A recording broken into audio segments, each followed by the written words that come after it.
Hi there. This little video is going to be a simple first exercise for anyone who's a complete beginner or wanting to know the very first steps to doing anything with paint. I'm actually going to use watercolor paint today, but the principles are the same for acrylic paint, gouache paint and watercolor paint. I'm just going to show you a couple of my palettes here. I've got these travel boxes. Now I've started off, I did clean these off today because I wanted to have a bit of space to show you some mixing. But with watercolors especially, I don't tend to keep these super clean because if I make a color I like, there's no point washing it off because with watercolor it dries and then once you add water again you can reuse it.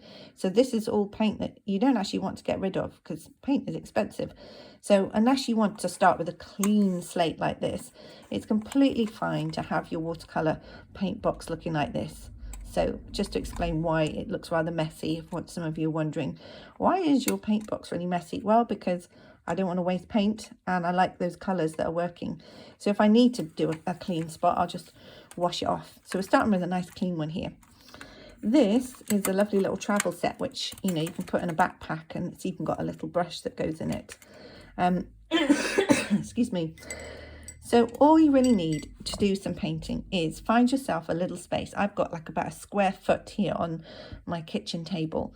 When it comes to creating, it is really helpful to zone in on your creative space. So even if you've got other stuff, you can't see what other stuff is on this table. I've parked all my other work over to the side. So this little space is my creative space. And it's really helpful when you're doing something creative to have an uncluttered space, because then you can just really focus on the job in hand.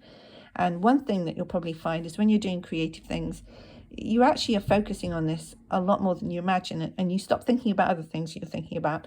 And it could be a time of just relaxation or reflection or rejuvenation. So my basic equipment here today is water and my brushes. I'm just going to use a couple of my favorite brushes to show this technique. You can use any kind of brush. These ones I buy, I think, from the works. They're like a couple of pounds.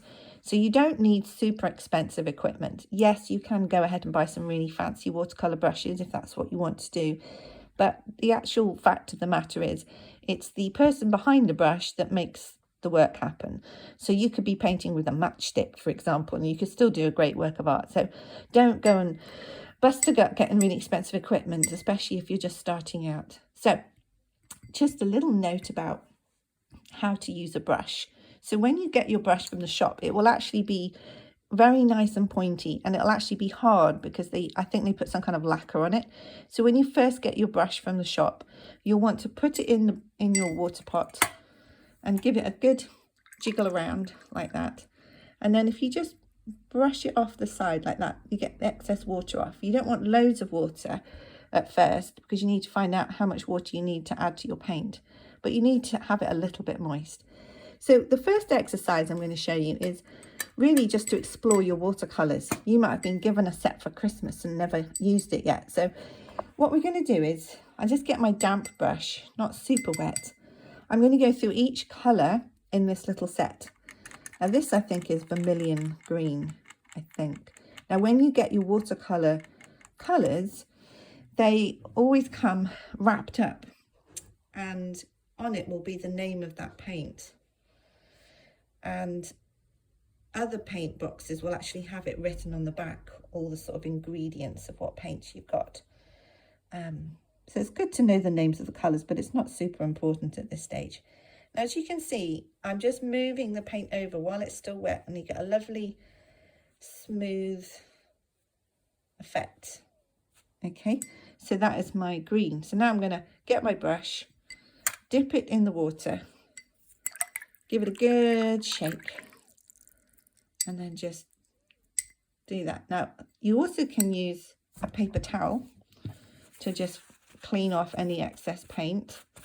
If it's still coming out with a strong colour, dip it back in the water, clang it on the side, and then see if it's nice and clean. So I'm re-wetting it just to get some moisture, because when you've got your paints fresh and they've dried, they'll need a little softening up. I'm going to put a bit of water with that. So this is burnt umber. Now, I'm using the brush. It's quite full of paint, so you get a good amount of paint on, so you can do it all in one go. If you hold your paintbrush like a pencil, then you'll get lots of control. And one thing I try and remind people is try not to be tense when you're painting, because you want your arm all the way up to your shoulder to be relaxed. Obviously, you're going to be holding your brush, but you don't want to be tense. If you're tense, you're going to get a stiff shoulder pretty quickly. So you want to think relaxed. So this is watercolour. Now you can do the same paint sort of testing with acrylic and gouache. I'm not mentioning oil colours today because that is a sort of a separate medium. I don't want to confuse everybody.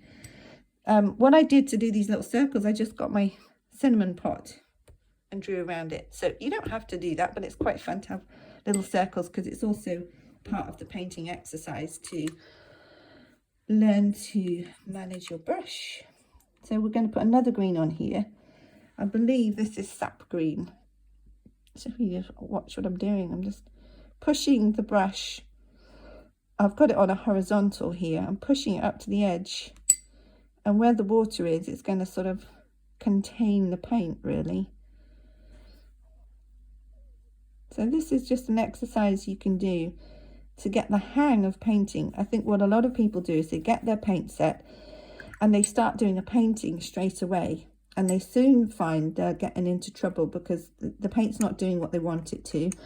And then they get frustrated and then they put the paints away and say, oh, I'm really rubbish. So what I tend to do is I tend to encourage people to play with just the technical side before you try and do an actual painting.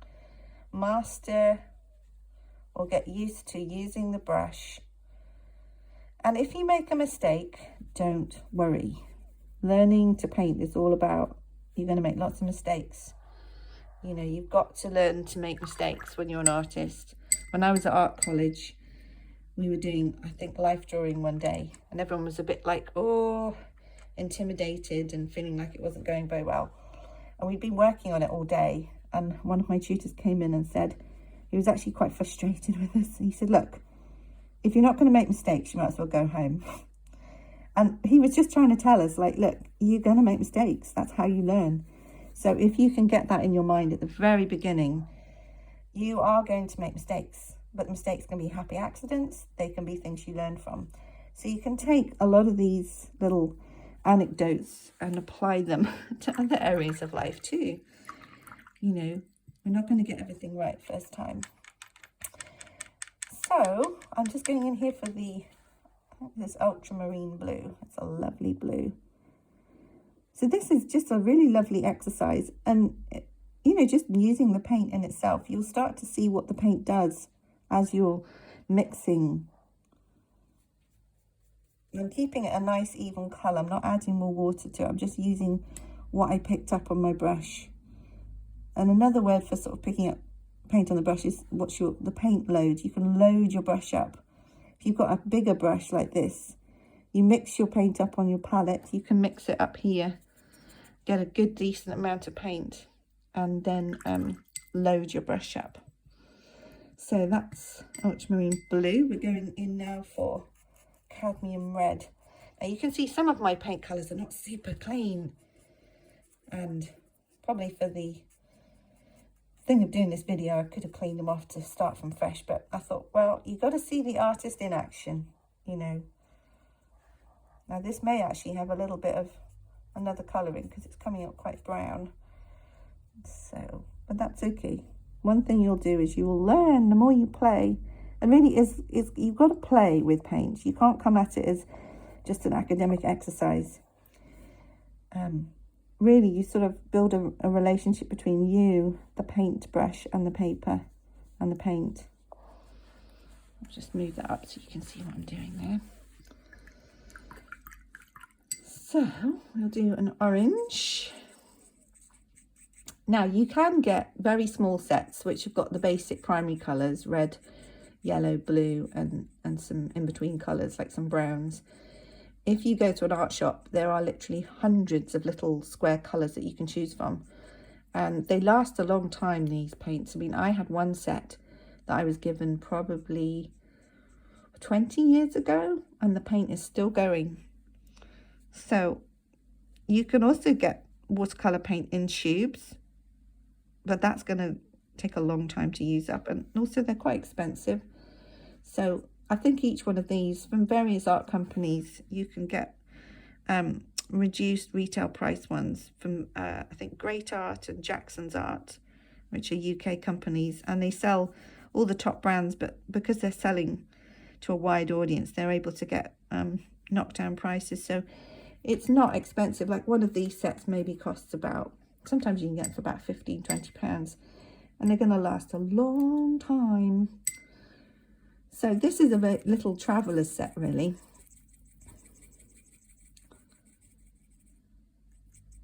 This is a white that's got a bit of yellow in. So as you can see, I'm just making my circles up like that. Okay, so that's one exercise. Now I'm going to show you, I'm just going to turn that page over and it can dry, how with watercolour, gouache and acrylic, depending on how much water you put with them, it changes the saturations or depth of colour.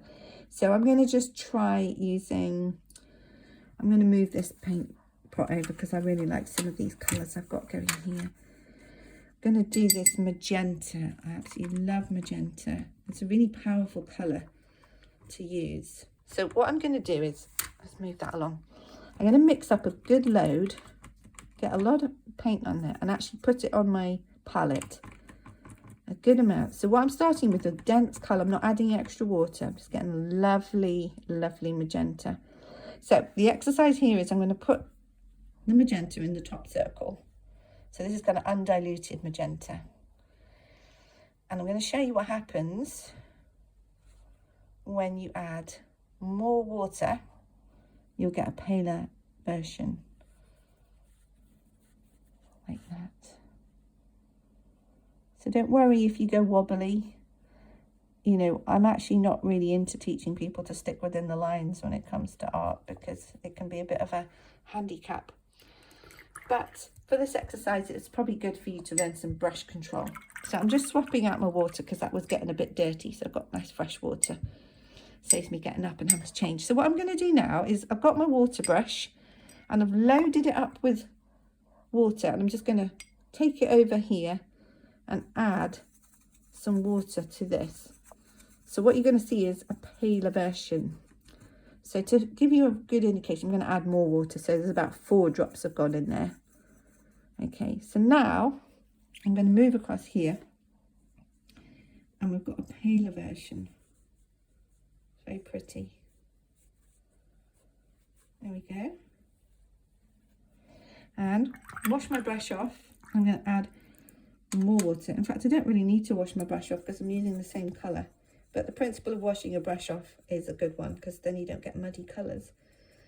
So I've added more water, and see what happens here. That's still quite dark, isn't it? I'm just going to add some water to the bit I've put on here to show you how you can move watercolour around like that. So we've got 3 versions of that colour. Now we're going to go for a lovely blue. I'm going to use this one up here. Get lots of paint, put it on my section here. So this is neat ultramarine blue, gorgeous colour. One thing about doing this exercise is it gets you to just actually focus on colour, let alone having to make a painting or do anything that looks like a finished piece of art. You get to see the colour in all its glory. And for me, I actually just love working with colour. It's really just very enjoyable. I mean, if you think about it, you get these Crown and Dulux colour charts, and they have quite a lot of colours. But there's so many, there's literally millions of colours you can make. And so this is a fun way of just seeing what colours are available to you. And while you're working, it's sometimes nice to have music on. I don't have any at the moment, but I might put some on this video to make it a little bit more relaxing. I'm going to add a little bit more water. Now what I'm going to do is similar to the other one. I'm going to pick up my blue put a little bit on here, and you're going to see I can actually add more water to the page, just like that. So that makes it paler. Kind of how you can do some sky work. So the next colour, I'm just going to show you really, I'm working with primary colours. Now you might say magenta isn't a primary colour, but it's a whole other topic. But actually when you look in your colour printer, you have cyan, which is a blue, magenta and yellow and a black. And from that, your printer makes every single colour you need it to. So the science of colour is very complex, but actually with these colours you can get a lot of amazing colours. And the joy of working with magenta rather than red means that when the colours get mixed up, they don't tend to go quite as horrible and muddy. You get some really interesting colours. But that's a whole nother topic, which I'm not going to talk about right now. So here we are. This is, I think this might be sunset yellow or cadmium yellow.